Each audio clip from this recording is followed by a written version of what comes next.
One of the most remote nations on Earth, threatened by rising water levels, has today experienced the damaging impact of what's known as a king tide. Tuvalu is a small group of islands 10,000 miles and 11 time zones away in the South Pacific. Islanders fear that the area could disappear within 50 years if action isn't taken over climate change. Well, our environment correspondent, David Shookman, has travelled to the islands, and we can join David there now. Hugh, thank you. It's a stormy time here in the heat of the South Pacific, just the combination of high tides and strong winds that people dread.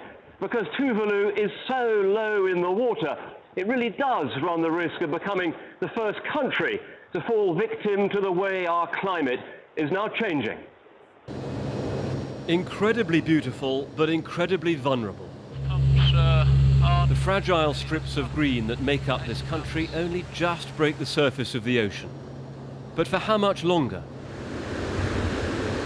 The mighty waves of the Pacific pound the shoreline during what's called a king tide, the highest tides of the year, and the effects can be devastating. This is the island's main road. I mean, we've never seen this in the past, water coming all the way up to this far. And our house is just up behind us. But the water also surges up from underground, through the coral the islands are built on. In the space of an hour, the lowest areas are all flooded.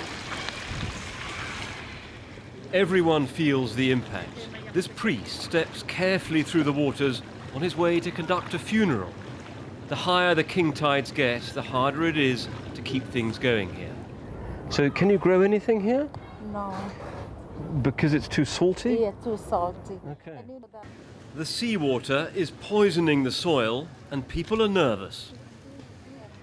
It makes me feel scary.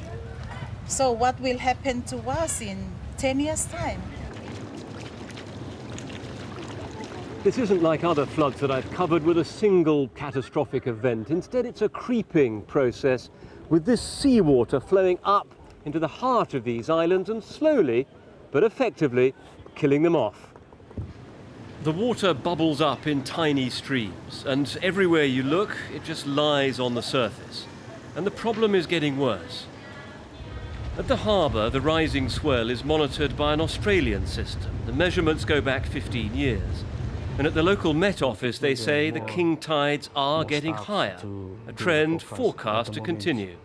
In prediction, the next 5 to 10 years, the king tide getting worse and it getting higher than normal. Then most of the coastal areas would be washed out. The implications are alarming. A typical high tide reaches about 2.5 metres. A king tide like now can be more than 3. The UN Climate Panel forecasts a rise of another ½ metre, when the highest point is only about 4.5 metres. Now for Tuvalu, each scenario would cost precious land. Only a small rise would see parts of the island go under, perhaps even the runway, a lifeline to the outside world. How long have you got? Not more than 50 years. In fact, some of the islands have already disappeared. Please help us. You cause climate change. You know, the polluter pays principle must apply.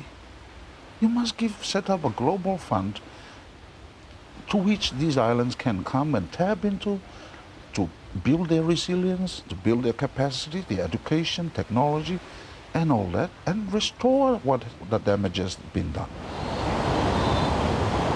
People here say there must be a technological fix if a rich country like Dubai can build entirely new islands, especially since these are so narrow you can cross from one side to the other in a few short paces. The problem? They're founded on coral, which is porous. Saving these islands will cost a fortune. For the children of Tuvalu, the floods are fun. But for them to lead their lives on these islands will require massive international support. And with just 11,000 people here, will the outside world think it's worth it? Now, of course, Tuvalu does get some aid, but not nearly enough to keep the rising sea at bay. So the international community faces very soon a difficult choice of whether to draw a line between those who get saved and those who don't. And in the meantime, People here are getting ready for another king tide. Right now it's low. It's due to get very high in about 8 hours' time. Back to you in the studio. David, thank you very much. David Shukman there, our environment correspondent in Tuvalu.